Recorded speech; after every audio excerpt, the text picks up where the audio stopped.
Hallelujah. Let's say, God is good. All the time. And all the time. God is good. Hallelujah. So napakabuti po ng ating Diyos sa lahat ng panahon, mga kapatid. And today, mga kapatid, first Sunday po ng September. And months na po, mga kapatid. Nagbasa na po yung mga memes about kay Jose Marichan. Diba? Kasi lagi po siyang sumisilip bago yung months. Ngayon, lumabas na siya. Nagsisimula na po siyang kumanta ng pamastong awitin, mga kapatid. Maririnig ka naman natin yan sa mga mall. Yan, tsaka si Mariah Carey. So mga kapatid, yung ating topic, I want to teach you, mga kapatid, about sa panganib ng pride at ang reward ng humility o ang pagpapakumbaba. Amen. Excited na ba tayo, mga kapatid? Amen. Hallelujah. So bago po tayo magsimula, tayo po ay manalangin sa ating Panginoon. Hingi po tayo ng guidance sa ating pong topic ngayong umagang ito, mga kapatid. O aming Diyos, aming Ama, Lord Jesus, purihin po, tuwalhatiin ang banal na pangalan. Panginoon, narito po kami, Panginoon, yung mga anak, sa tako ng sa Libulas Bacoor, Lord. Narito po ang lingkod. Panginoon, gamitin niyo po ako, Lord. I-anoint mo po ako, Panginoon. Kayo matutulong ng iyong banal na salita. And Lord, ikaw po ang marinig, Panginoon. Ikaw po ang maluwalhati. Gamitin mo lamang po akong tungtungan, Panginoon. Gamitin mo akong channel ng iyong mga pagpapala na nais mong ibigay sa iyong mga anak, Panginoon. And Lord, sa aming pong mga pag-aaral, mihiling po ako, Panginoon, na maintindihan po namin, maisa puso at mai-apply po namin ito sa aming mga buhay. And Lord, kayo na po bahala, may your will be done, at alam po namin na ito po ay magtatagumpay, Panginoon. Binabalik ko lahat ng kapurihan. Tanging sa iyo lang, in Jesus' name, Amen. Hallelujah. So, mga kapatid, the dangers of pride and the rewards of humility. So, hindi naman po lingid sa ating lahat yung words na yan. Yung pride, yung humility, diba? Ano nga ba talaga yung pride? Yung pride, mga kapatid, yan ay number 1 sa 7 deadly sins. Diba? Yan po ang talagang nangunguna na primary na kasalanan. Naalala pa po ba natin yung 7 deadly sins? Diba? Nandiyan yung pride, yung lust, covetousness, ano pa ba? Yung sloth, pagkatamad, gluttony, envy, nandun pa rin, covetousness pala yun. Ano ba? So yan, yung 7, hindi ko maalala yung 2. Pero yan po yung ira, galit, tsaka greediness. Ayan, kompleto na po yung 7 deadly sins natin. Pero, ang pinakamalala po sa kanilang lahat is yung pride. Kasi yan po yung talagang kasalanan ni Satanas.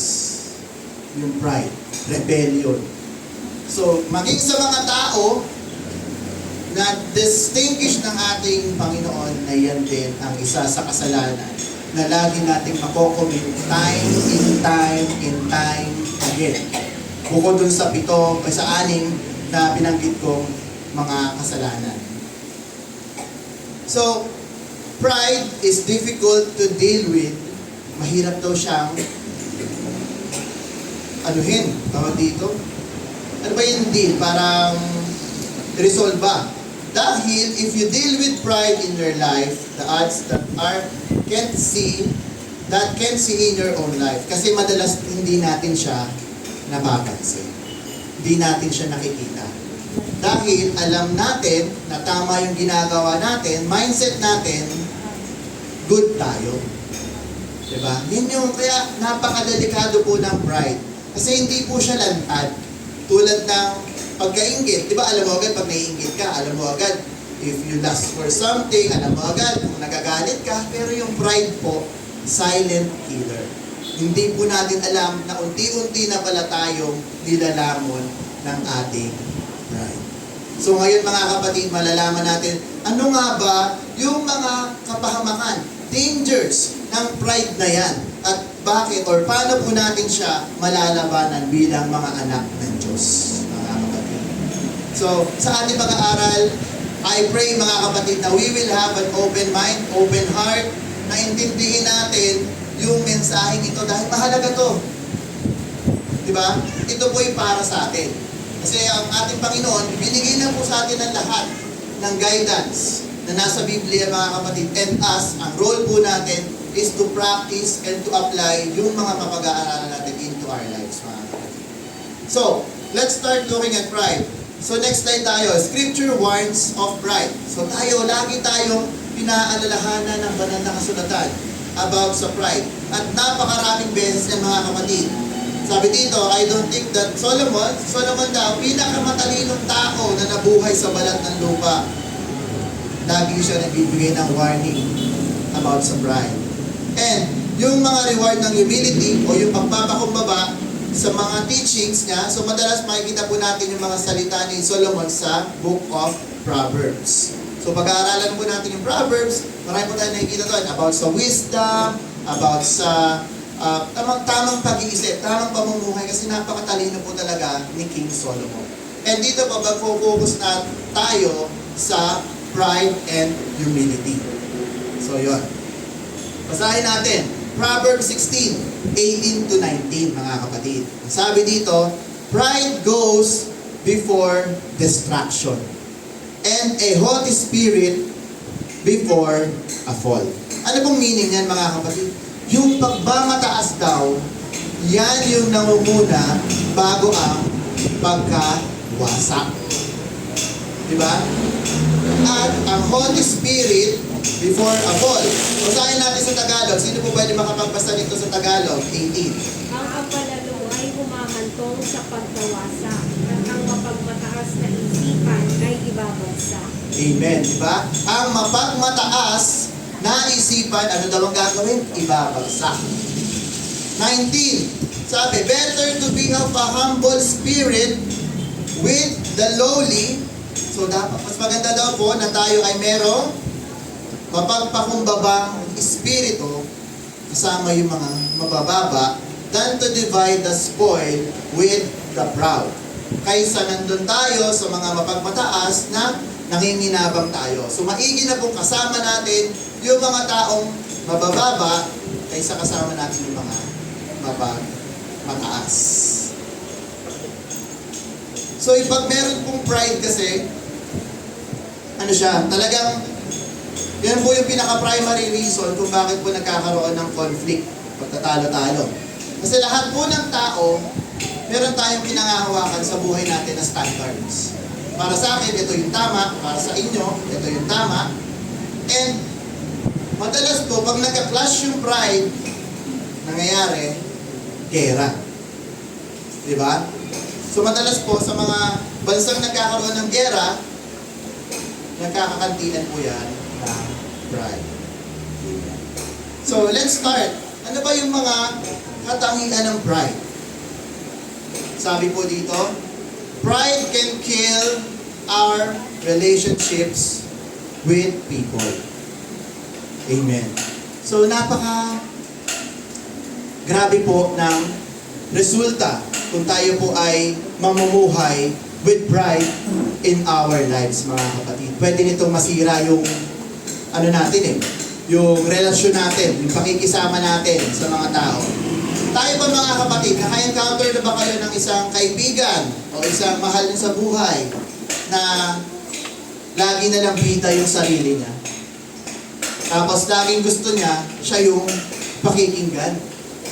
Hindi ka na binibigyan ng pagkakataong magsalita. Di ba? Marami po niyan. Sa work, maraming ganyan mga tao, mga bida-bida, Jollibee. Tapos, pag nagkakamali sila, mga kapatid, anong tendency nila? Anong gagawin nila pag nagkamali sila? Isisisi sa iba.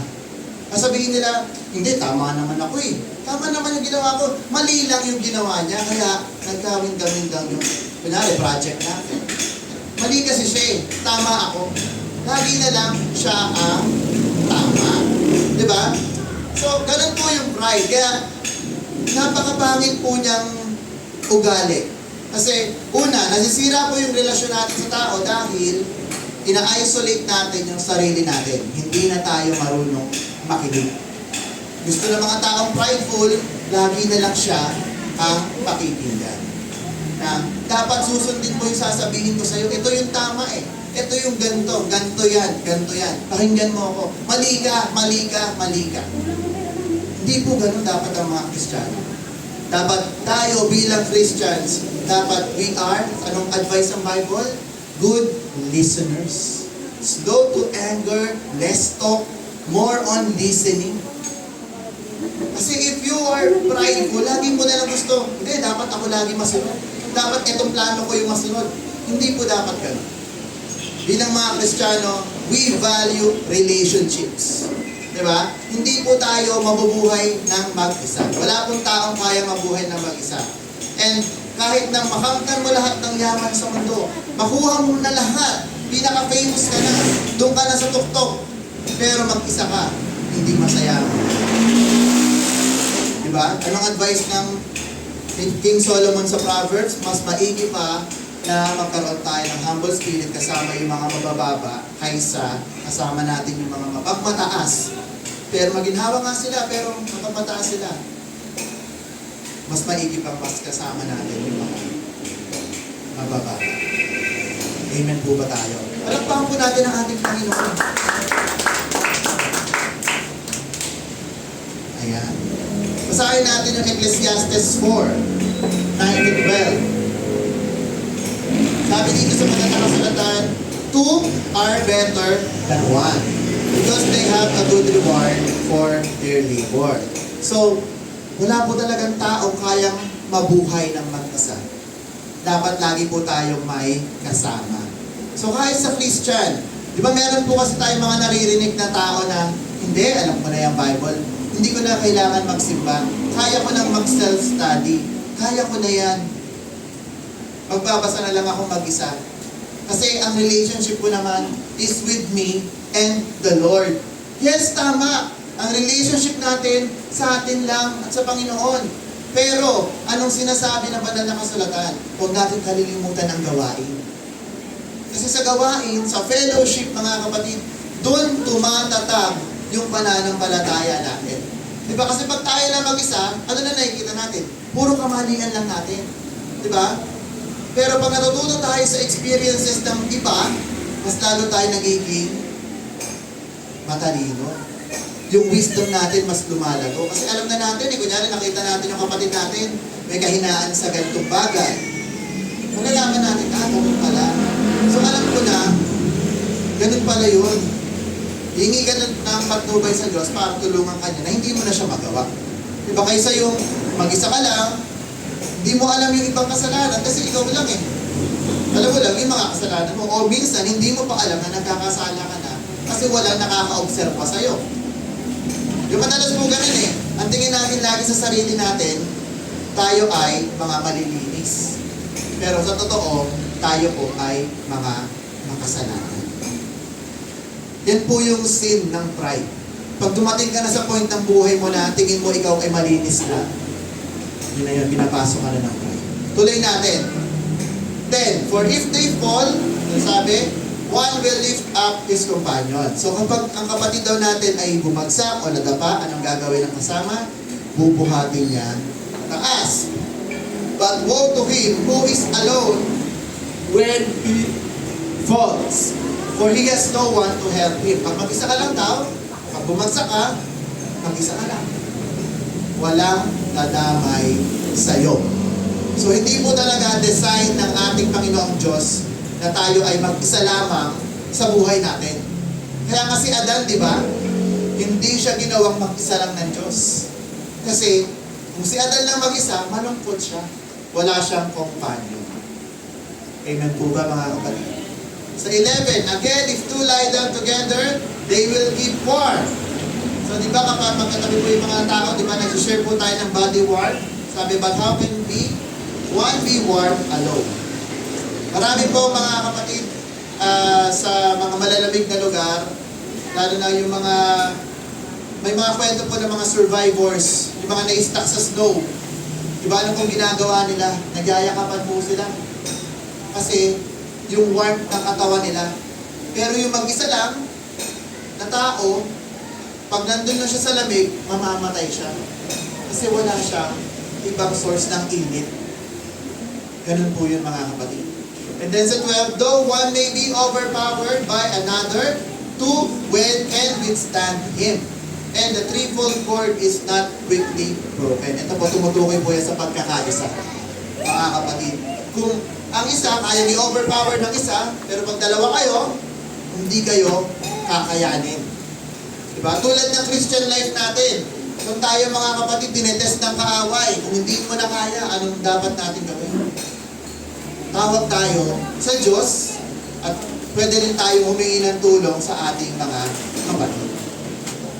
So hindi po limited yung pagtawag natin na may nahihiya kasi akong tawagan si Pastor, nahihiya akong tawagan sila brother, baka sabihin nila, tumatawag lang ako pag may problema. Pero hindi po yun ganun. Mas gusto po ng inyong mga leaders na tumawag po kayo sa kanila to get help. Mga kapatid. Ang threefold cord, pag nakatirintas daw, mas matibay. So parang walis ting-ting po din yan. Ang walis ting-ting, pag isa lang, hindi kaya magwalis. Dapat sama-sama. So tayo po mga kapatid, kung tayo po yung mga Kristiyano, dapat tayo po ay laging mayroong pagkakaisa. Alisin na po natin yung mga pride na yan. Kung meron po tayong kaaway, meron tayong kagalit, suko po natin yan sa Panginoon. Hindi po yung gusto ng Diyos. Ang gusto po ng Diyos, lalo na sa mga magkakapatid, nagkakaisa, nagkakasundo-sundo, walang pagkakakampi-kampi, walang pagkakawatak-watak. Tayo po ay katawan ng Diyos, tayo iisa mga kapatid. Naniniwala nga ako na ang mga ibang churches din mga kapatid, sila'y kasama, sila'y body of Christ. Huwag natin silang isasantabi na hindi po kompetensya ang ibang church. Mga kakampi natin sila, lalo na parehas natin ang doktrina mga kapatid. Let's not isolate ourselves. Pride yan. If we isolate ourselves into fellowship, hindi po yan healthy. Nai-gets po natin. Ganun po mga kapatid. Diba marami pa pong Kristiyano dyan. And nakaka-bless po yung Sunday school about evangelism. Kasi marami pa pong mga anak ng Diyos ang nangangailangan na makarinig ng salita ng Diyos. And we as Christians, tulad nga po nung pinangaral ko last na sermon mga kapatid, tayo po ay matutong mag-evangelize, mag-disciple. Kasi kung tayo po'y nahihiya, baka pride lang yan. Connected pa rin po yung aral natin ngayon sa aral po ng last time. Kasi lahat po ng Word of God is interconnected mga kapatid. Ang buhay natin, lagi po yan magkakadugto. Next, pride kills your relationship with God. Ayan. So ito medyo malala na to mga kapatid. Pinapatay daw ng pride yung ating relasyon sa ating Panginoong Diyos. So hindi lang pala sa tao, maging sa relasyon natin sa Panginoon, pinapatay din itong pride na to. Ano po ang pinaka-main reason? Sige, next slide. The very center of sin, ano daw? Self-interest. Yung gusto natin, lagi na lang ang sarili natin ang masunod. Alam nyo, si Satan, ano yan tuso. Hindi naman niya tayo tinetempt na sundin siya. Ang temptation niya palagi, sundin mo ang sarili mo. Kung anong tama sa'yo, bubulong-bulungan ka lang yan. Hindi naman tama ang Diyos Tama ang paniniwala mo. Diba, paano niya ba tinempt si Eva at Adan? Alalahanin natin mga kapatid. Tinempt niya si Eva at Adan. Hindi naman niya sinabi na, ito yung sa akin Tama ako. Eva, Adan, Eva, masarap yung prutas na yan. Maniwala ka sa akin. Hindi naman niya ginanon si Eva, di ba? Ano sabi niya kay Eva? Nagtanong muna si Eva kasi, ang tao kasi mahilig tayong magtanong. Kasi Satanas, magaling yan mag-twist ng sagot. Sabi ni Eva, talaga kayang mamamatay kami kapag kinain namin ang prutas ng pagkakakilala ng mabuti at masama? Sabi ni Satan, sa tingin ko, hindi. Diba? Magaling lang pong engganyo ang ating kaaway na si Satanas, mga kapatid. And kapag yung pride, pinapasok po natin sa ating puso, diyan na rin papasok si Satanas. Na bibigyan ka niya ng mga idea na, alam mo, mas maganda yung idea mo kaysa sa idea ng pastor mo. Diba? Diba nagturo siya about sa evangelism? Mas maganda siguro matulog ka na lang eh. Mas maganda siguro hindi ka na lang magsimba. Kasi pwede ka namang maligtas kahit hindi mo gawin yan. Maging member ka lang, huwag ka maging active. Ganyan yung laging inalagay sa atin ni Satan eh. Di ba? O kaya ito pa, gigising ka ng maaga. Uy! Ang tayo pang liquidin sa kusina, oh. Ang tayo pang liquidin sa lababo. Mamaya-maya na yan. Huwag ka muna mag-prepare. Okay lang namang malate ka eh. Di ba? Kasi sa Diyos lang naman yan eh. Papatawarin ka naman ng Panginoon mo. Kahit malate ka. 9 a.m. Naku, pupunta ka 10. Aabutan mo pa naman yung preaching. Hindi naman mahalaga yung ibang gawain dyan eh. Devotion, di mo kailangan yan. Di ba kailangan konsensya mga kapatid? Amen? Nakakatakot. Nakakatakot ang sin of pride.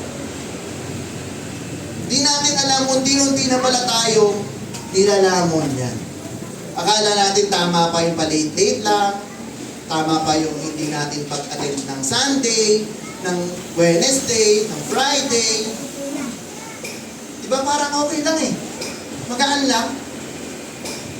Konting minutes lang naman, Kuya Mix. Pero sa Panginoon yan eh. Lagi namin inuulit-ulit yan sa trabaho nyo, sa school. Kaya nyo bang malate? Opo. Pati tayo dyan. Naging habit na pala. So mga kapatid, plano po ng Diyos sa buhay natin is itama tayo. Diba? Huwag na po natin hintayin na paluin tayo ng Diyos. Nabibigyan ka pa niya ng problema para sumunod ka. Anong gusto mo? Magkaroon ka ng sakit? Magkaroon ka ng matinding problema? O ngayon pa lang na maayos ang buhay mo, sumunod ka na ng tama sa Diyos. Mga kapatid, kapag hindi tayo masunurin sa Diyos, yan ay resulta ng pride, disobedience, rebellion. And it kills your relationship sa Panginoon. Kasi ano ba? Ano bang reason bakit late? Yun lang, matanong ko lang. Ano bang reason? Di kayang magising ng maaga? Nagpuyat kagabi? Bakit nagpuyat? Nag-pray ba kayo? Nag-devotion ba kayo? Nagbasa ba kayo ng Biblia buong magdamag? Magalit na kayo, magalit sa akin mga kapatid, pero ito, mensahe ng Diyos sa atin to. Hindi laro ang pananampalataya natin sa buhay. Sa Diyos, na may lalang sa atin. Lahat binigay na ng Diyos, pero yung oras natin hindi mo kaya ibigay. Minuto lang hindi mo kaya ibigay. Ano ba? 1 day nga eh. Ang hinihiling sa atin ng Diyos, 6 days binigay niya na. Say, 1 day lang, 24 hours. Ito nga, 3 hours. Tapos a-attend ka, 2 hours pa lang. Kaya naman tayo sa Diyos yan.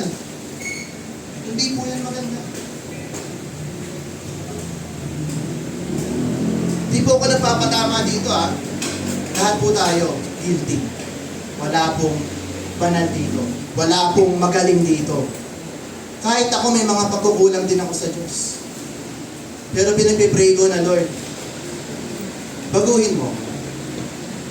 Ayokong masadlak, ayokong malulong, ayokong manatili sa kalagayan kong ito. Minsan mga kapatid, umiiyak na lang ako. Ito. Bakit ganun yung buhay ko? Nangangaral ako. Pero hindi ko matupad yung mga bagay na ibang pinapangaral. Lagi ako nagsasabi na, hypocrite, hypocrite. Pero sarili ko, hypocrite ako. Matuto tayo na pagpakumawa. isuko natin sa Diyos yung buhay natin bago pa niya putulin yung relasyon niya sa atin. Nai-gets po natin. Palakpakan po natin ang basahin natin James 1:14 to 15. But each one is tempted when he is drawn away by his own desires and enticed. So tayo daw, mga tao, lagi tayong prone dyan, na when temptation comes, madalas lagi tayong takot. Dahil sa mga desire natin.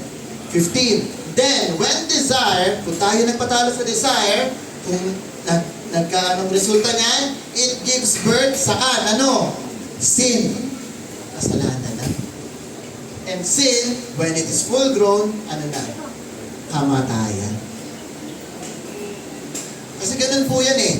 Isipin natin, ang kasalanan kasi parang lang yan eh. Maliit na butas sa tela. Isipin nyo maliit lang na butas. Kunyari itong panyo ko, nabutas lang yan ng maliit. Habang nilalabahan at nilalabahan yan, lalaki at lalaki at lalaki ang butas. At kapag sobrang laki na ng butas at nawakwak na ang tela, sira na. Hindi na kayang ayusin. Ganun po yung kasalanan. Akala natin maliit lang na tuldok sa buhay natin. Ang kasalanan, pag pinapasok mo yan sa buhay mo, manganganak at manganganak, dadami at dadami ang iyong kasalanan. Bigyan ko kayo example. Number 1 na kasalanan ng tao, alam nyo? Pagsisinungaling. Lahat tayo sinungaling. Di ba? Pag nagsinungaling ka ng isa, para pagtakpan mo ang kasinungalingan mo, ano gagawin mo? Sisinungaling ka ulit. At para takpan mo ulit yung kasinungalingan ginawa mo na bago, ano gagawin? Magsisinungaling ka na naman. Hanggang sa patuloy-tuloy na siyang magsisinungaling hanggang sa sanay ka na. At alam niyo kung ano magpapalaya sa atin? Katotohanan, which is si Jesus.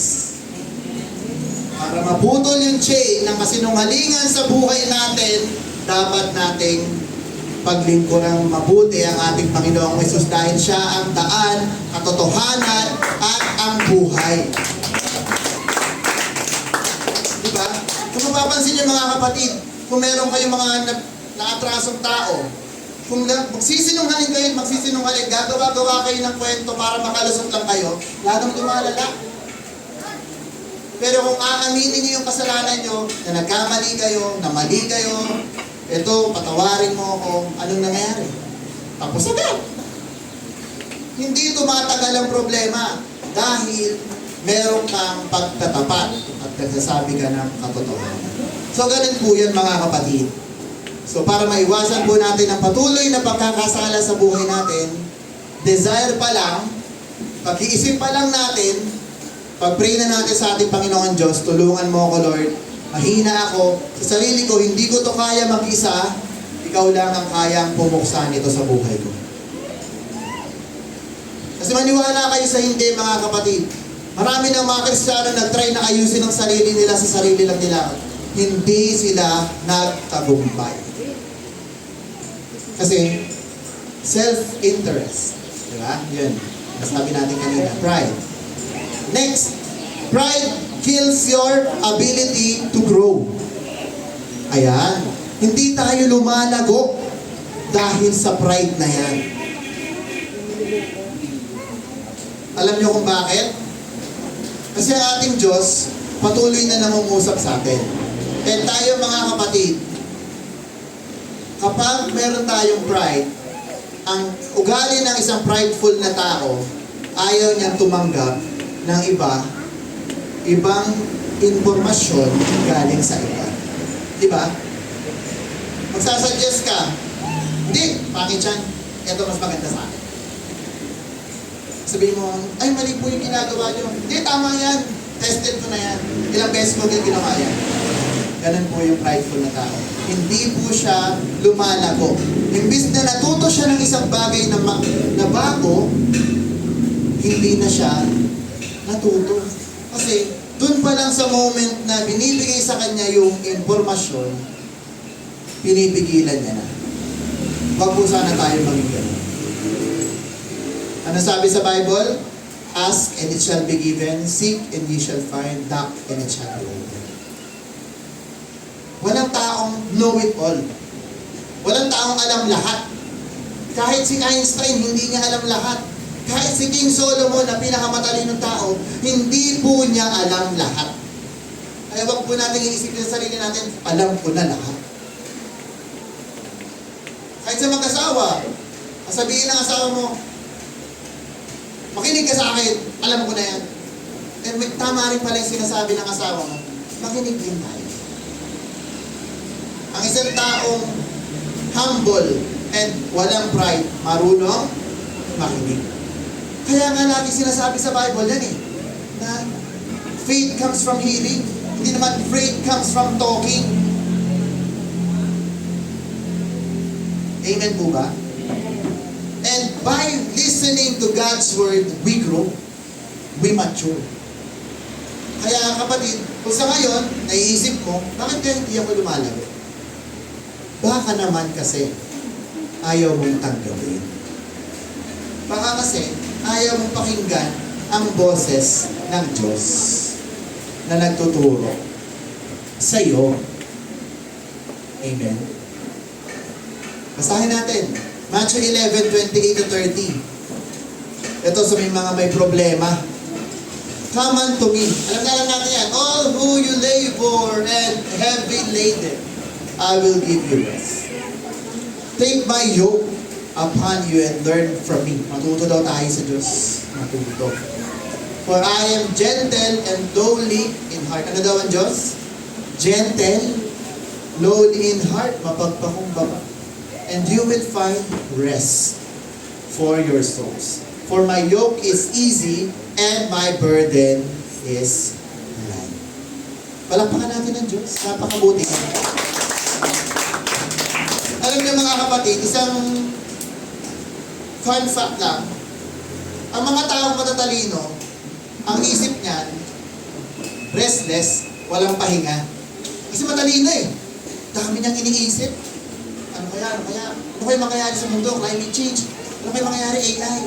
Pag sinakot tayo ng AI, ano kaya mangyayari? Minsan nga, mas maganda pa po yung taong wala masyadong alam.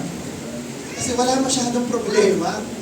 Yung iniisip mo lang, ano kaya kakainin mamaya? Ganun lang. Pag matalino, ano kaya ang kakainin mamaya? Teka, ano ka natitira sa budget ko? Hala, paano yung isang linggo? Hala, paano sa katapusan? Diba?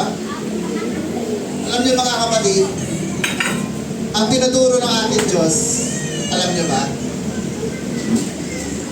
Ang isa sa mga pinaka-paborito kong aral ng ating Diyos is yung huwag tayo mag-aalala. Do not worry because tomorrow will worry about itself. Alam niyo yun? Kasi kung lagi tayo mag-aalala, hindi magiging mapayapa ang buhay natin. Naaalalahanin mo, paano na kaya next year? Ano mangyayari sa amin? Uy, ang laki na ng utang ko. Paano na kaya kami? Ang alalahanin mo, kapatid, buhay mo ngayon. Ano na ba ang relasyon ko sa Diyos? Lumalago na ba ako? Natututo na ba ako sa Word of God? Naintindihan ko na ba to? Marunong na ba akong mag-share? O hanggang ngayon, tamad ka pa rin? Marunong na ba ako makinig sa mga teacher, mga preacher? O masarap makipag-chikahan na lang o mag-cellphone na lang? Ano? Buti nga dito sa atin, walang nag-cellphone habang may nangangaral. Wala rin natutulog. Amen? Praise the Lord. Pero mga kapatid, pag nag-aircon tayo, siguro, yung temptation, aircon, malamig. Diba? Wag na lang. Magkaisa lang tayo sa init, kaysa ma-miss natin yung Word of God, diba? Amen po ba? Kaya? Mas mainit sa panahon, mas mainit ang pananampalataya sa Diyos.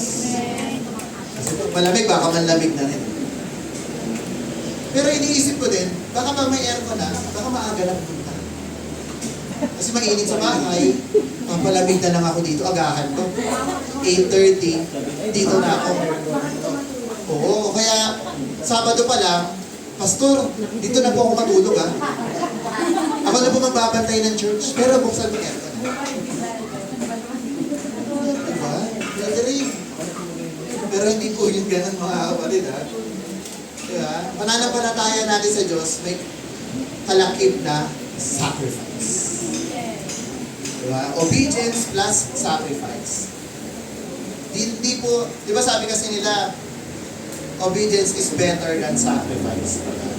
Pero para po sa akin, obedience plus sacrifice, mas maganda. Matuto tayong sumunod, matuto rin tayo magsakripisyo para sa ating Diyos. Hindi tayo susunod lang dahil komportable tayo. Hindi po yung tamang pagsunod. Next slide tayo. So sabi po, pride is a sneaky and silent killer. So yan po yung summary ng mga pinag-usapan natin kanina. Na pinapatay nito yung pagkakaibigan, relasyon natin sa ibang tao. Ina-isolate tayo sa ibang tao kasi ayaw natin makinig sa iba eh. Gusto natin tayo lang. So ano mangyayari? Iniiwasan tayo ng mga tao. Ayoko dyan kasi hindi naman nakikinig yun. Ano pa? It kills our relationship with God. Dahil tayo mapagmataas, iniisip natin, hindi na natin kailangan ng Diyos, kaya ko naman na. Naalala niyo yung vlogger na nag-post ng achievement niya? Sabi niya, flexing my achievement. Yung nagkaroon siya sa YouTube, yung parang laki. Tapos may nag-comment, sabi niya, "Uy, thank God, pinagpala ka ng Panginoong Diyos sa achievement ko, praise God." Anong sagot niya? Bakit ako magpapasalamat sa Diyos? Ako ang gumawa nito. Ako ang nakakuha ng award, hindi naman siya. Wow! Huwag po tayong ganun mga... Sa tingin ko wala naman po siguro ganun dito, no? Sabi nga, naaawa po ako sa tao. Nagagalit ako at naaawa ako sa kanya dahil hindi niya kilala ang Diyos na may likha sa kanya. Na sabihan mo ang Diyos na ganun, na bakit ako magpapasalamat sa Diyos? Yung mga ganun mga kapatid, yun yung mga taong ungrateful. Hindi marunong magpasalamat sa Diyos. Sobrang taas ng pride sa sarili na akala niya hindi niya na kailangan ng Diyos sa buhay. Na sa sarili niyang achievements, akala niya kayang-kaya niya na lahat. Pero hindi niya alam, hindi niya hawak ang buhay niya. Sa isang ganito lang, pwede siyang mamatay.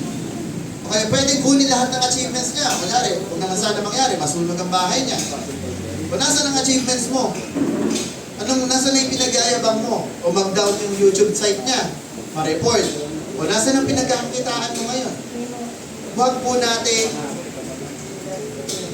unahan, huwag natin sabihin na hindi natin kailangan ng Diyos sa buhay natin dahil hininga pa lang natin.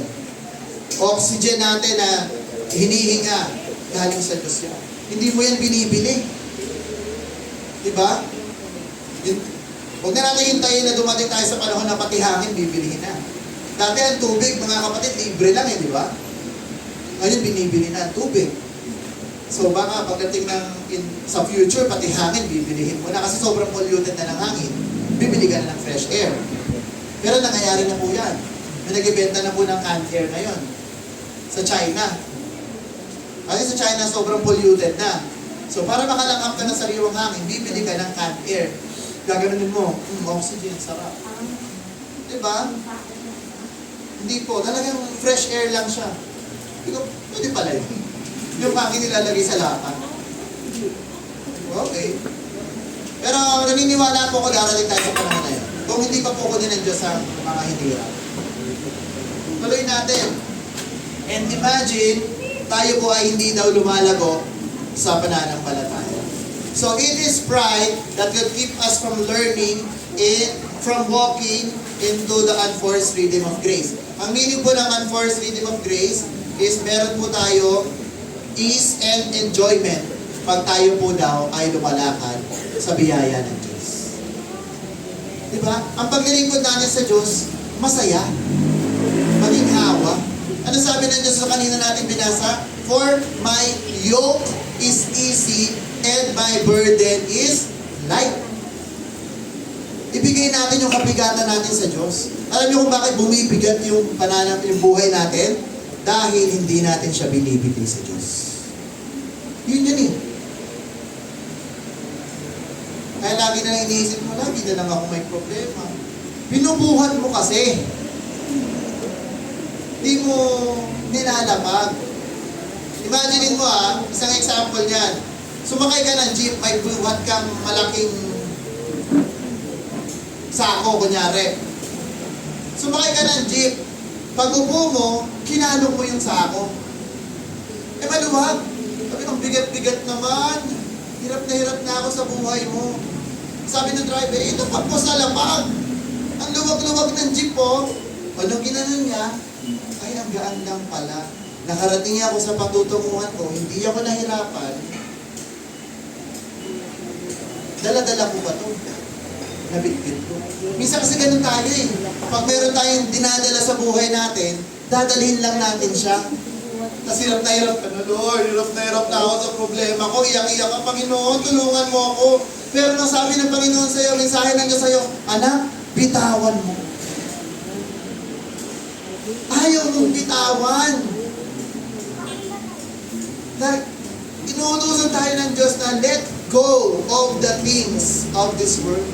Pero ayaw natin siyang bitawan. And that's what makes our lives difficult. Kaya mahirap yung buhay natin sa paglilingkod natin sa Diyos dahil may mga bagay pa tayong ayaw natin bitawan. Amen po ba? Diba? Ano yung mga bagay na ayaw natin bitawan? Number 1. Alam nyo na yun. Best friend nyo. Hindi nyo kayang bitawan yan. Diba? Cellphone. Parang minuto lang na hindi makita. Asan na yun? Asan na yun? Mahal yun eh. Teka lang, nag-message na si ano. Teka lang. O, nagluluto. Nandiyan yung cellphone. Pag may nang ting! Ay, teka lang. Ay, nahahati ang oras. Oh, ano nangyayari? Ang hirap tuloy magluto. Di ba, gets nyo? Nahihirapan yung trabaho. Tapos ano pa nangyari? Kakaganon. Nasunog. Oh. Naging mahirap ang buhay dahil ayaw natin bitawan ang mga bagay na pinapabitawan sa atin ng Diyos. Nai-gets natin? Di ba? Napaka-easy lang naman ang buhay mga kapatid sa paglilingkod ng Diyos. Kaya sa Diyos para. Baka sinasabi na, baka sabihin nyo, si Kuya Mix, ano na, parang prosperity na tinuturuan. Hindi ko. Tinuturuan ko lang kayo ng tamang mindset. Pero alalahanin natin na ang daan patungo sa kaharian ng Diyos, sobrang hirap. Alam na po ng Diyos yan. Kasi tayong mga Kristiyano, nandito pa rin yung pagiging selfish natin eh. Kaya mahirap yan kasi habang tinatahak natin ang narrow gate patungo sa kaharian ng Diyos, andyan pa yung mga malaking bag natin. Nandito yung pride natin, nandito yung cellphone natin, nandito yung mga bagay na ayaw natin iwan, kaya hindi tayo magkasya-kasya doon sa narrow gate. Nai-gets natin mga kapatid. Kaya para tayo magkasya, makapunta sa kaharian ng Diyos, let go. And let God. Yan po yung lagi sinasabi ng mga pastors, di ba? Let go and let God. Next tayo. So pride is me saying, ito pala yung pride. I'm good. Good na ako. I don't need God anymore. Di ko kailangan ng tulong na Diyos sa buhay ko. I'm good. And I am a little better than everyone else. Pag tayo pala nagkaroon ng mindset na mas mataas tayo sa iba, pride yun. Sino dito yung gusto laging nananalo sa mga pag-games? Ayan. Competitive. Yung mga sports-minded. Pero mga kapatid, meron po yan laging tinatawag na intent. kung ano po yung intention natin sa pagkapanalo natin. Kasi mga kapatid, bilang Christians, we are more than conquerors. We are victorious. Hindi po tayo mga talunan. Diba? Pero ang gusto po ng Diyos, kung tayo yung mga magiging mananagumpay, hindi tayo mananagumpay dahil, ay, mas magaling ako sa'yo. Hindi. Mananagumpay tayo sa buhay natin. Na, eto, dati akong ganito, pero salamat sa biyaya at kabutihan ng Diyos, eto na yung narating namin. Don't compare yourselves to others. Compare yourself to your old self. And dun mo makikita na kay buti-buti ng Diyos sa buhay mo. Ito lang kasi yung mga kapatid. Kung lagi natin titingnan ng iba, dalawa lang yan. Lagi mo makikita na mas magaling siya sa'yo, o makikita mo na mas magaling ka sa kanya. Totoo, di ba? Huwag niyo akong totoo yan. Di ba? Na pag kinukumpara mo ang sarili mo, alam nga naman magkumpara ka, ay pantay tayo. Sis, kambal tayo, kambal tayo, twins tayo sis. Walang ganon. Diba? Sa buhay ng mundo, laging may mataas, laging may mababa. Diba? Wala pong identical na kalagayan sa mundo. Diba? Pero ano pong payo ng ating Diyos? Na tayo lagi ay sumampalataya sa Kanya. Siya po yung gawin nating center ng buhay natin, hindi po yung mga sarili natin. At kung ang ating Diyos ang center ng buhay natin, bubuti po yung buhay natin. So basahin po natin, Proverbs 3:34. Sabi dito, surely He scorns the scornful, but He gives grace to the humble. Ayaw po ng Diyos sa mga mapagmataas, mamayayabang, pero kanino niya binibigay biyaya niya? Sa mga mapagpakumbaba. Next, Proverbs 29:23. A man's pride will bring him low. Anong sabi daw? Kung ang tao daw, next na. Proverbs 29:23. A man's pride, ay, inalagay yan. Sige, papasa na lang. A man's pride will bring him low, but the humble in spirit will retain honor. Amen. 29:23. Ayan, ha? So kung ang tao daw ay puno-puno ng pride, anong gagawin sa kanya ng Diyos? Ibabagsak. Ngunit ang isang humble na tao, magkakaroon ng karangalan. Gusto ba natin ng karangalan? Amen. So dapat, anong dapat natin gawin? Maging humble. And, ito, tingnan natin si Jesus. Yung kanyang humbleness. Sa Matthew 23:11-12, anong sabi dito? But he who is greatest among you shall be your servant. Sa 12, and whoever exalts himself will be humbled, and he who humbles himself will be exalted. So, ayan mga kapatid. Kung lagi natin pinapupurihan yung sarili natin, anong gagawin? Bababa ka ng Diyos. At kung lagi kang nagpapakumbaba, ikaw ay itataas. Naalala ko na naman yung kwento about sa wedding. Nasa Bible dito, alam ko na kapag ikaw daw ay umattend ng wedding as guest ka, anong dapat mong gawin? Uupo ka daw sa pinakamababang lugar para pag nakita ka ng host ng event, sasabihin sa'yo, "Oy sir, ba't ka nandyan? Tara po, dito kayo. Dito po yung pwesto nyo talaga eh. Dito kayo sa tabi ng host." Pero ang isang prideful na tao, pansin nyo, di ba sa mga party, agawan ng pwesto yan, di ba? Sana ako po yung mga ma-pride. Doon ako sa tabi ng pagkain. Shish, guilty. Diba? Pero sabi ng Bible, kung uupo ka daw doon sa mataas na lugar na, hindi ka naman pala para doon. Ano nga sabihin sa'yo ng host? Sir, di po kayo dyan, mayroon pong nakatalaga dyan na umupo. Dito po kayo sa baba. Nakakahiya. So kaya tayo mga Christians, we are always advised at ginaguide tayo ng Diyos na always take the lowly place. Lagi natin kunin ang mababang lugar. Huwag natin iisipin sa sarili natin na dahil anak ako ng Diyos, doon agad ako, boss, agad ako. Hindi. Kung anak tayo ng Diyos, lagi nating piliin yung mababang lugar. Para pag nakita ng Diyos na anak, you deserve better, iaangat kita dyan, dito ka. Gusto ba natin, ha?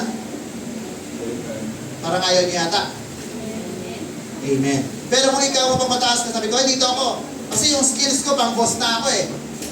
Eh nakita, palpak-palpak ka. Kasi hindi ka design doon. O dito ka, janitor ka muna. Ganon mga kapatid, gumawa ang Diyos. Kaya ka niyang itaas sa pinakamataas na kaya mong marating. At kaya ka rin niyang ibagsak sa pinakamababa. Wala pong limit ang Diyos natin. So let's always choose the lowly place. And then, example din po ni James, sa James 4:6-10, ang sabi dito. Wala ka ba na? Balik ka na. Yeah. Oops. But he who gives more grace, therefore he says, God resists the proud, but gives grace to the humble. Ayan. So, ganun din po yung pinapakita sa atin ni James dito. Ano sabi? Submit to God, resist the devil, and he will flee from you. Draw near to God, and he will draw near to you. Lumapit tayo sa Diyos. Cleanse your hands, you sinners, and purify your hearts, you double-minded. So, ayaw din pala ng Diyos ng mga taong laging nagdadalawang isip. Teka, tama ba to? Ay, mali ba to? Ay, tama. Ay, hindi. Ayaw niya ng ganun mga kapatid. Pag tinanong tayo ng Diyos, anak, susunod ka ba? Yes or no lang. Huwag nating bigyan ng kondisyon ng Diyos na, Lord, hindi ko kaya eh. Natamad ako. Pag tinawag tayo ng Diyos, yes or no. Kung ayaw mo, no. Kung gusto mo, yes. Ganun lang. Lament and mourn and weep. Pwede po tayo umiyak sa Diyos. Let your laughter turn to mourning and joy to your gloom. Yung kalungkutan po natin, pagkatapos niyan, bibigyan po tayo ng kagalakan ng ating Panginoon Diyos. And humble yourselves in the sight of the Lord, and He will lift you up. And kay Peter naman, anong sabi niya dito sa 1 Peter 5:5-6? Likewise you, younger people, para sa mga young people to, submit yourselves, kanino? To your elders. Sino ba yung mga elders? Mga magulang nyo? Mga leader nyo? Yes, all of you, ano sabi? Be submissive to one another. Maging masunurin. And be clothed with humility, for God resists the proud, but gives grace to the humble. So inuulit-ulit yan. Therefore, humble yourselves under the mighty hand of God, that He may exalt you in due time. So napakarami na po nagsabi about sa pride and humility. Diba? Si King Solomon. Sino pa? Si Jesus. Si James. Si Peter. Diba? Sino pa ba ang magpapaalala sa atin para tayo matuto? Huwag na natin hintayin na may mangyari pa bago tayo gumawa. Next po, God opposes the proud and gives grace to the humble. We must see pride for what it is in our lives and move to a place of humility that we can experience God's grace. So mga kapatid, yun po yung message sa atin ng Panginoon, na dapat lagi po tayo maging mapagpakumbaba. At kung tayo magpapakumbaba, doon natin may experience yung biyaya ng Diyos sa buhay natin. Naniniwala po ako mga kapatid na kung tayo matututo sa buhay natin na magpakumbaba, tayo po ay itataas ng Diyos. Marami na po naging testimony niyan. Hindi na po bago yan. Diba? Naaalala ko yung dati namin kalagayan nila Ninang Peli, pamilya namin, na kami po talaga mga kapatid, kung makikita niyo yung bahay namin noon, hindi niyo ma-imagine kung anong itsura. Kung tao ba nakatira dito? Ano yan? Tagpi-tagpi. Pero sa kabutihan ng Diyos, mga kapatid, in time, hindi naman po instant ang binibigay sa atin ng Diyos. Unti-unti po tayong binibuild ng Diyos para po makita yung glory niya in time. Diba? Tingnan nyo, di ba? Yung bahay, maayos na. Yung buhay, maayos na din. Kung sa tingin mo kapatid, ang buhay mo ngayon, wasak pa, isuko mo lang sa Diyos yan. Dahil kung ibibigay mo, i-dedicate mo yan sa Panginoon, surely, and surely, ikaw ay i-bless ng Diyos. Not just financial, spiritual ang pinakahilingin niyong i-bless kayo. Kasi yung mga bagay naman na yan, ay iiwan din naman natin. So, ito na. Hindi na lang pala yung oras ko, marami pa to. So, symptoms of pride. Ano ba talaga ano yung mga resulta ng pride? Paano siya nagmamanifest sa atin? Kasi minsan di natin alam eh. Paano ko malalaman kung may pride ako? Mataas ang pride ko. Ito po yung una. Fear and anxiety. So, bakit kaya? Bakit kaya related yan sa pride? So, yung fear, di ba, takot, pag-aalala. Bakit ka nag-aalala? Bakit ka natatakot? Ano sabi ng Panginoon? Hindi ka niya iiwan. Hindi ka niya bababayaan. Kung ganyan po yung lagi nating iniisip na lagi tayo natatakot, lagi tayo nag-aalala, hindi mo hinahayaang kumilos ang Diyos sa buhay mo. Hinahayaan mo lang ang sarili mo na kaya ko to. Kaya ko sa sarili ko. Pero tatakot ako eh. Kaya ko talaga. Pero kung ibibigay natin niya sa Diyos, kaya-kaya mo yan. Walang imposible sa Diyos. And if you let God to be in control of your life, kung siya magiging ulo mo, at susunod ka lang sa Diyos, sigurado ko kapatid, ang problema mo, mare-resolve pa. Maayos ang buhay mo, lahat ng dinadala mo, siya na ang magdadala, at tutulungan ka niya hanggang sa dulo. Sabi sa Proverbs 16:9, a man's heart plans his way, but the Lord directs his steps. So dapat ganito po yung mindset natin mga kapatid.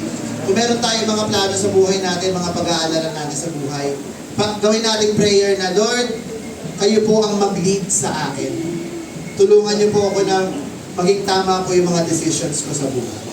Sabi rin sa Proverbs 20:24, a man's steps are the Lord, but how then can a man understand his own way? So madalas marami tayong tanong bilang mga tao, ano ba talaga ang buhay ko? Pero kung tayo daw ay sasangguni sa Diyos, siya ang gagabay sa atin. He knows our steps. Alam niya ang patutunguhan natin. Number 2, symptom of pride, lack of gratitude. Kawalang pasasalamat. Hindi marunong magpasalamat sa Diyos. Ito medyo malala na to mga kapatid.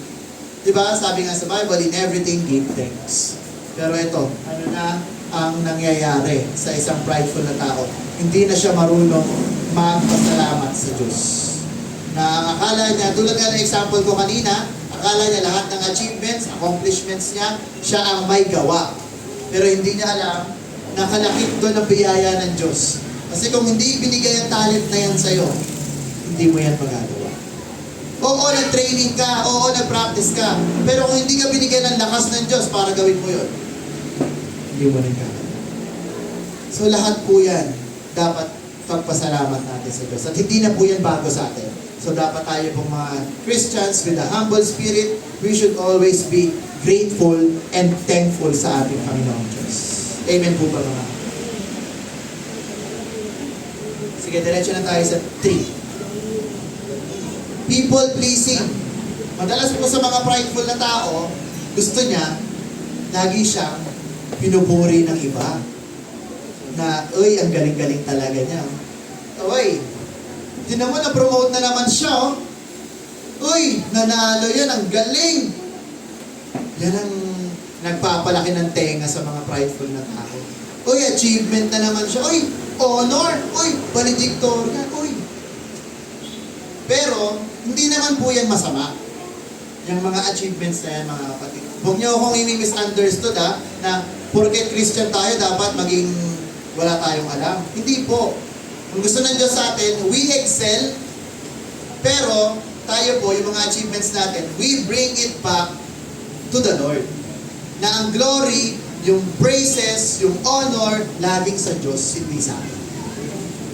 Diba? Kung tayo bibigyan ng achievement ng Diyos, lagi nating ituro sa Kanya. Sabihin natin sa mga tao, it is not me that is great. It is God that is great. Ginagawa na po ba natin yan? Kung ginagawa na po natin yan, good job. Pero kung hindi pa, start natin na bigay natin lahat sa Diyos. Dahil lahat yan para sa Diyos. Palakpakan natin ang Diyos. Ayan. Kasi naniniwala ako, tayo mga anak ng Diyos ay mga achievers. Tayo mga anak ng Diyos ay mga leaders. Tayo mga anak ng Diyos ay mga ulo. Hindi tayo buntot. Diba? Tayo, we are chosen generation. Diba? Tayo tinawag ng Diyos for a better purpose. Pero lagi nating gagamitin yan sa kabutihan, sa glory ng Diyos. At huwag na wag lalaki yung ulo natin na dahil tayo ay binigyan ng wisdom ng Diyos, mamaliitin na po natin yung ibang Christians na, kami, ganito kami, ayos na yung church namin, kayo mga kayo. Hindi ganun. Sabi ko nga sa inyo kanina, ang ibang kapananampalataya natin ay mga kakampihan. We are body of Christ. Hindi naman, kasi iniisip ko pagdating ng ating Panginoong Jesus, ang bride is the church. Hindi naman siguro, itong church dito sa Bacoor, isang parte lang gano'n. Tapos ito sa iba, ganito din. Hindi po, isang buo po tayong kukunin. Diba? Hindi po parte-parte. Kasi napapansin ko yan, mindset natin mga Christians, pag ibang church na pinag-uusapan, medyo allergic tayo. No? Parang ayaw natin. Pero, ang lagi po nating mindset din dapat na tama. Kung saan ka lumaki, doon ka mag-focus. Huwag din naman po tayong patalong-talong. Diba? Kung saan ka tinanim, doon ka mag-grow. Doon ka mag-mature. Kung feeling mong ayaw mag-grow, kung hindi ka nag-grow, tanungin mo ang Panginoon, magpa-fertilize tayo. Baka naman kasi kulang lang sa fertilizer. Huwag po agad na lipat. Kasi alam nyo mga kapatid, para tayo halaman. Diba seed yan eh. Alam nyo, ang halaman, pag tin-transplant, mahina na yun. Alam nyo ba kaya kasi naghahalaman yun. Diba? Pag tin-transplant mo yun, tapos nagkamali ka ng transplant, mahina na yun. Madalas namamatay. Ganon din po tayo mga Kristiyano. Pag idinaling tayo sa isang kawan, stay lang. Pero hindi naman po namin kayo pinipigilan. If kayo talagang mangyari, your faith is yours. Your relationship with God is yours. Pero nandito po, panalangin niyo sa Panginoon kung saan po ako nilagay mo. Doon mo ako ilagay. Doon mo ako ituro. Panatilihin mo ako, palaguin mo ako. Kung hindi man maganda ginagawa ng leader ko, turuan mo siya. Give him wisdom. Diba? Sabi ko nga po nung last na turo ko din, yung pagiging submissive natin sa authorities. Imbes na i-mock natin yung mga leaders, pag-pray natin sila. Kung may pagkukulang sila, if you see your leader na sobrang sungit, mayabang, kulang-kulang, hindi marunong, pag-pray mo. Lord, I pray, give him wisdom, give him knowledge, give him a humble heart. And if your prayer will work, sino na-glorify? Ang Diyos. Kaysa ipag-pray mo na, Lord, ayoko dito kasi pangit ang turo dito. Lagi na lang kahirapan. Bigay mo ako, Lord, sa isang mas magandang church. It's between you and the Lord. Friendly advice lang sa atin yan mga kapatid. Kasi pag mga ganyan na yung mga prayer natin, pride na yan. Let's always ask for God's wisdom. Not ours. Not our hearts. But His. Yun lang po mga kapatid. Ano pa? Next. Galatians 1:10. Basahin natin. For do I now persuade men or God? Or do I seek to please men? For I still please men, I would not be a bad servant of Christ. Kung tayo daw, mahilig tayong mag-please ng tao, nagtuturo lang tayo yung mga gusto nilang topic. Gusto niyo, papala. Sige, bigyan namin kayo ng topic ng pagpapala. Gusto niyo love? O sige, love tayo ngayon. Anong sabi? hindi tayo nagiging tapat na alipin ng Diyos. Kaya minsan masakit, pero tayo po ay kinakausap ng Diyos. Mas maigi na po na masaktan tayo dito kaysa pagdating sa end times, sisisihin nyo kami. Hindi kasi tinuro nila pastor yan eh. Hindi ko kasi alam yan. Ay, tinuro pala yan pero di ako nakinig. Lumilipad yung isip ko nung tinuturo yan eh. Iniisip ko yung ibang bagay. So, hanggang maaga pa po, habang may time pa tayo, let's do our role. Then, lack of prayer in your life. Yan. Kapag ma-pride ka daw, hindi ka na prayerful. Alam niyo kung bakit? Kasi ang prayer is yung pakikipag-usap natin sa Diyos eh. So, ibig sabihin, if you're prideful, ayaw mo na tawagin ng Diyos. Kaya ko na eh. Ba't pa ako tatawag sa iyo? Pero isang humble, lagi yung nakaluhod. Lagi yung tumatangi sa Diyos. Lord, di ko kaya. Tulungan mo po ako. Panginoon, tulungan mo po ako na lumago. Diba? Nagigets po natin mga kapatid. Diba? O parang lumalamig na kasi. Parang na tumatamlay na yung papukas nga po ng ilaw. Dumidilim po kasi. Kaya parang, yan! Amen. Maliwanag na ulit. So yun po mga kapatid. So regarding sa prayer time, alalahanin natin si Jonah. Kilala natin si Jonah. Yung kinain ng balyena. Ay, hindi naman siya balyena. Malaking isda. Diba? So ano po nangyari kay Jonah? Diba, inutusan siya sa papuntang Nineveh, tapos kinain siya ng malaking isda nung tinapon siya sa dagat.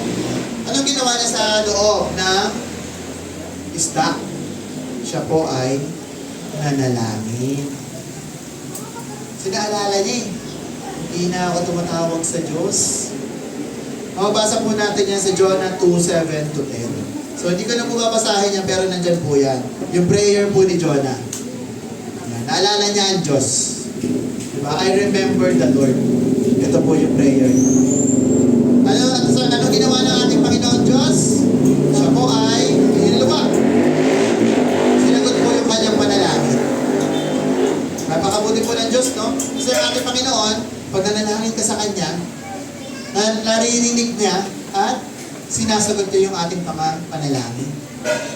Hindi tulad pag nanalangin kayo sa mga santo-santo, di ba, yung mga Catholic, hindi yan nakikinig. Wala pong tenga yan. May tenga yan, pero walang eardrum yan. Kasi kahoy lang po yan, o kaya resin lang yan.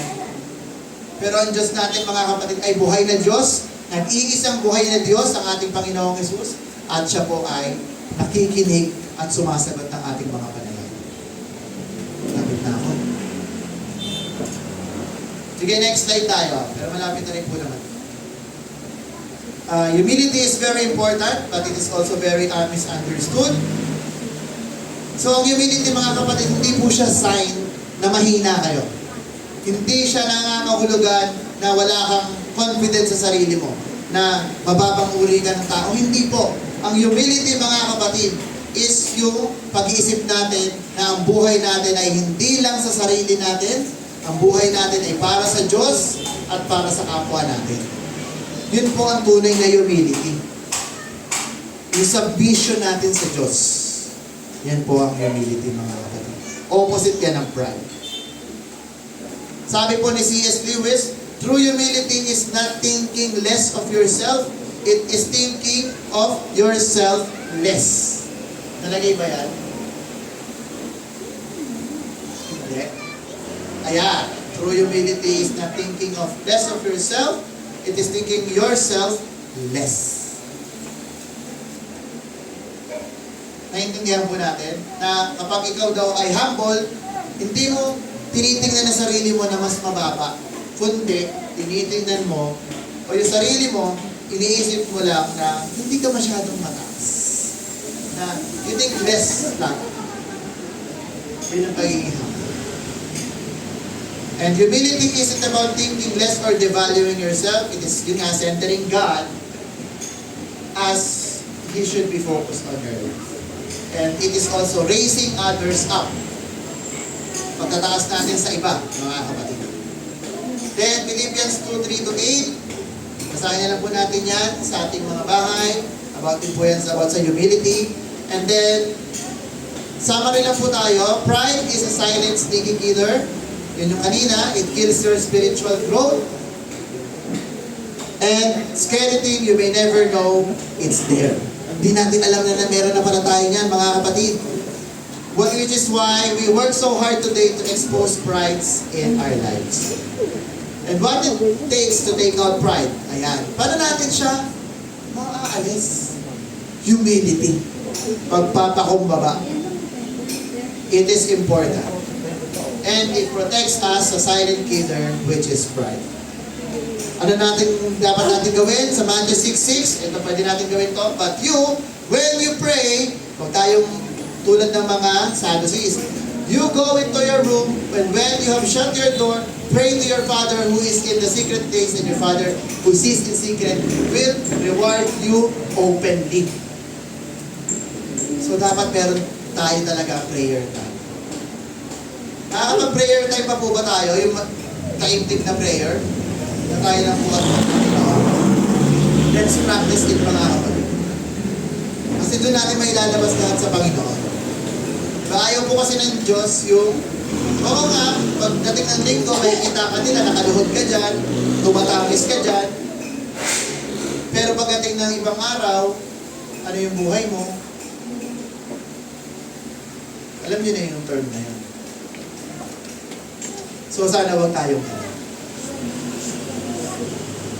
And in conclusion, mga kapatid, it starts with your time with God. Kaya nga lagi namin kayong ine-encourage, mga kapatid, na maging maaga sa mga gawain. Kasi it starts with your time. Titingnan ko lang time. Oras natin sa Diyos. And itong gawain natin, we spend time with God. Spending intentional, it means nandun talaga yung kagustuhan. Intentional Gusto ko talaga na spend time with God in His Word. Allowing His Word, to shape us, to mold us. Spend time in prayer and meditation. Kung sino talaga ang Diyos natin. Na kumilos siya sa buhay natin, mga kapatid. Always look around you. Tingnan niyo yung paligid, mga kapatid. Magpasalamat tayo sa Diyos. Panginoon, salamat. Ito yung mga meron ako. Huwag mong isipin yung wala ka.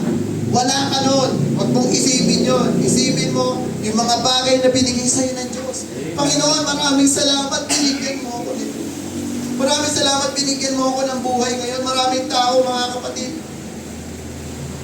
namamatay. Diba? Pero ikaw, salamat, Panginoon, ginising mo ako ngayon. Salamat, Lord, binigyan mo ako ng kalakasan. Be thankful for what He provides and what you have today. And we come to people around you, sa mga kapatid natin sa pananampalataya, pwede tayong maglingkod. Hindi lang ikaw lang lagi ang pinaglilingkuran. Maglingkod tayo sa kapwa natin. Be thankful. Raise others. Huwag tayo maghilahan pababa. Kundi tayo ay maghilahan pataas.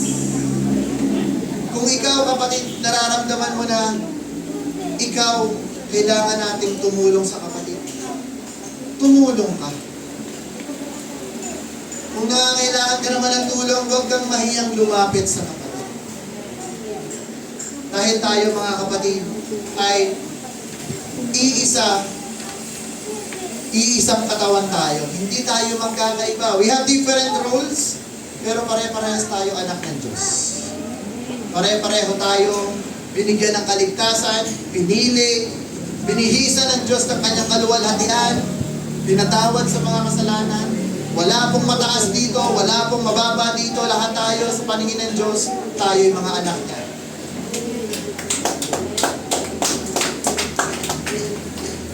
Final words ko lang, mga kapatid. Humility is the key to defeating the silent killer in our lives, which is ang pride. So lagi po tayo matuto, mapagpakumbaba, mga kapatid, and let's always to ask God na tayo po ay bigyan niya ng karunungan, na hindi po tayo umasa sa sarili lamang po nating kagalingan, kundi lagi po ang Diyos ang maging sentro at maging leader ng buhay natin. Siya po ang ating shepherd, tayo mga sheep, and the sheep hears the voice of the shepherd. Malakpakan po natin ang ating Panginoon. Tayo po ay tayo mga kapatid. At let's give this time to our Lord Jesus.